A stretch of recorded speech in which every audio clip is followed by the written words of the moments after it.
Алпамыс тұрғын үй кешеніне видео обзор жасап беретін боламын. Алпамыс балабақшасында орналасқан. Яғни бұл жердегінің барлығы Алпамыс деп аталады. Мынау Алпамыс тұрғын үйі, мынау Алпамыс мектебі. Сайын 248 мың теңге көлемінде төлеп отырасыз ай сайын. Достар, қазір мен Алпамыс тұрғын үй кешенінің дәл ортасында тұрмын. 4 үйдің ортасында. Мынау міне 2022 жылы берілген үйлері.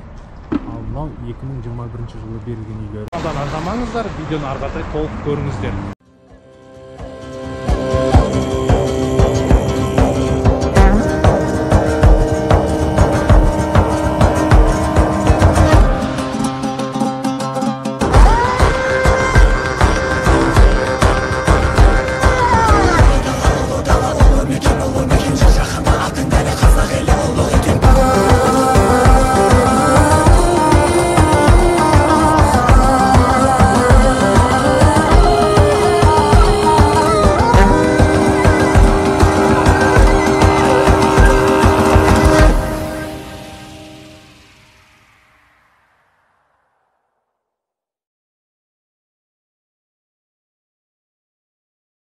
Армысыздар ардақты ағайын, ипотекалық дәрігер атты YouTube каналыма қош келдіңіздер. Есім Рүстем болады. Бүгін тақырыпта сіздерге Алпамыс тұрғын үй кешеніне видео обзор жасап беретін боламын.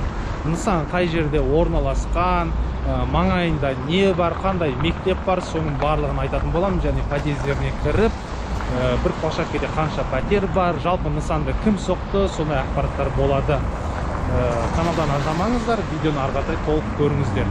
Достар, қазір мен Алпамыс тұрғын үй кешенінің дәл ортасында тұрмын. 4 үйдің ортасында.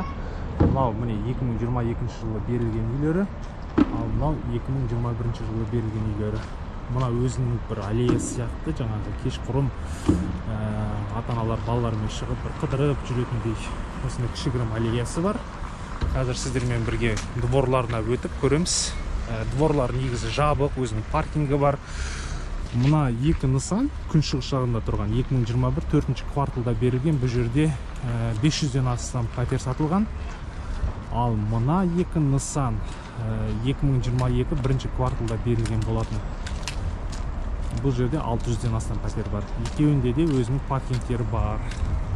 Қазір двор жағына өтіп көреміз, қалай екенін. Мынау Алпамыс мектебі, оған кейінірек тоқталатын боламыз толығымен.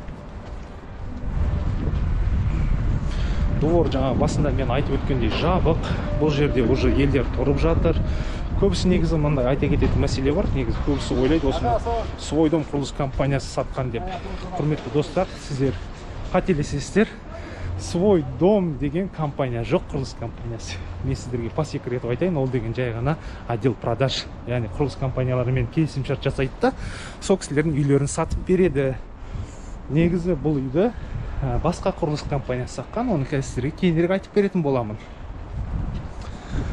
Міне, мынау Алпамыс 2-ші кезеңі бойынша берілген үйлер биыл 2022-де берілді. Қазір уже застройщиктен пәтерлер қалмаған. Тек қана 2-ші нарықтан сатып ала аласыздар. Міне, көрдіңіздер ме? Бәрі жабық пәтер, закрытый двор.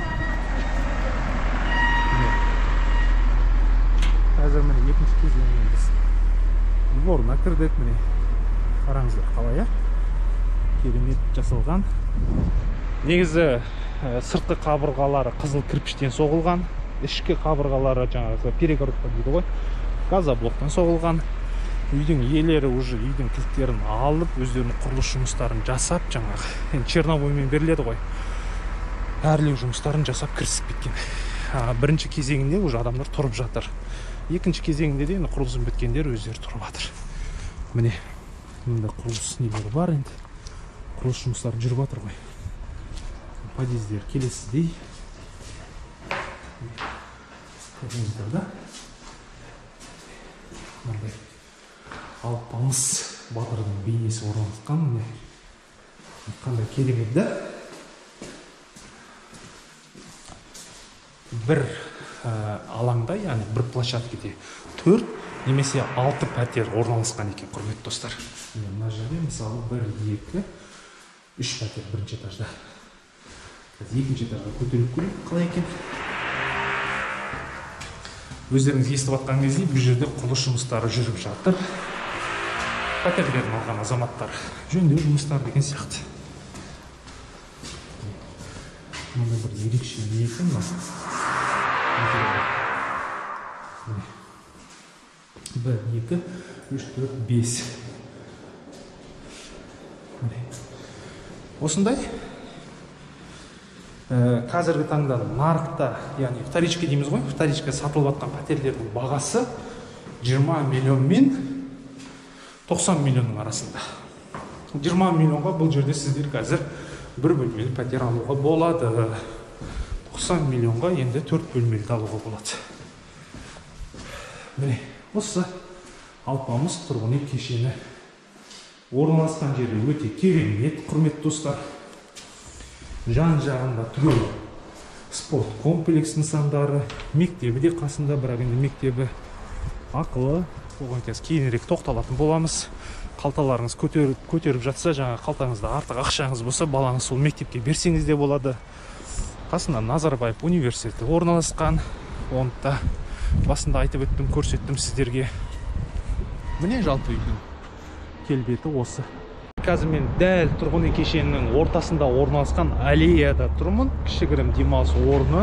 Қараңыздар, қандай керемет жасалған, бұршақты, тап-таза. Кешқұрым өздеріңіздің семьяңызбен, бала-шағаңызбен шығып демалып, әңгіме айтып отырғанға не жетсін міне. Тағы да бір айта кететін ақпарат, көп азаматтар ойлап жатады осы свой дом соққан деп, негізі свой дом ол құрылыс компаниясы емес, ол сату бөлімі. Яғни кез келген құрылыс компаниясымен келісімшартқа отырады да, сол кісілердің нысанын, пәтерін сатады. Дәл осы Алпамыс тұрғын үй кешенін Меркурий Планет деген құрылыс компаниясы соққан болатын. Міне, 10-12 этаждық үй. Мына күншығыс жағында, мен мысалы Алпамыс мектебіне қарап отырсам, күншығыс жағында Алпамыс 1, мынау кезеңі, мынау жаңа бағана дронмен де төбеден түсірген көрдіңіздер ғой видеоны. Ал күнбатыс жағында Алпамыс 2-ші кезеңі көрдіңіздер да. 1000-нан аса пәтер сатылған, 1 бөлмелі, 2 бөлмелі, 3 бөлмелі пәтерлер бағаларын бағана естідіңіздер. Қазіргі таңда құрылыс компаниясына пәтерлер қалмаған, тек қана екінші нарықтағы пәтерлер, яғни адамдар алып сатып атқандары да бар.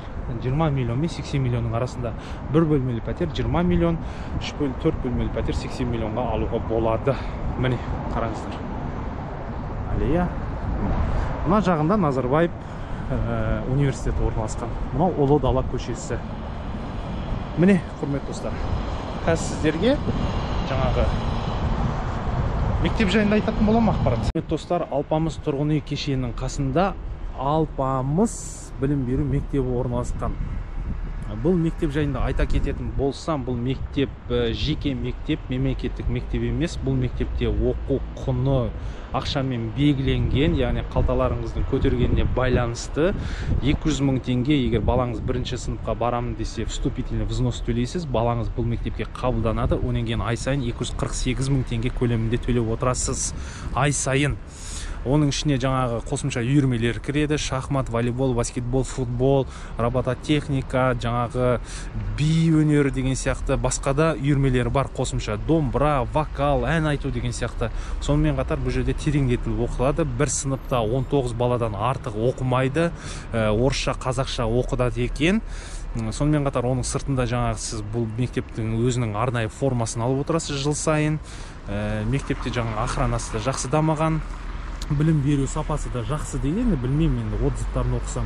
Қасында міне білім беру жаңағы мектебінің қасында Алпамыс балабақшасы да орналасқан. Яғни бұл жердегінің барлығы Алпамыс деп аталады.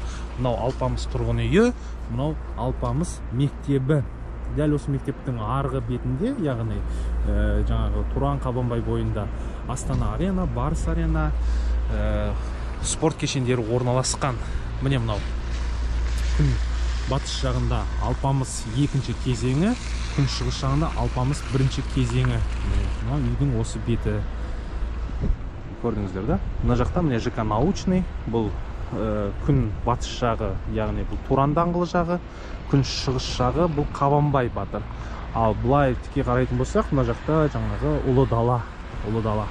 Осындай нысандарда сіздерге тұрып өтуге нәсіп етсін Алла. барлығыңыз осындай керемет жерлерде тұрыңыздар.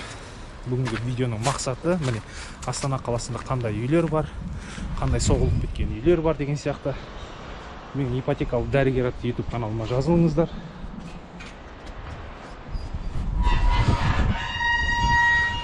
Келесі видеоларда кездескенше аман есен болыңыздар.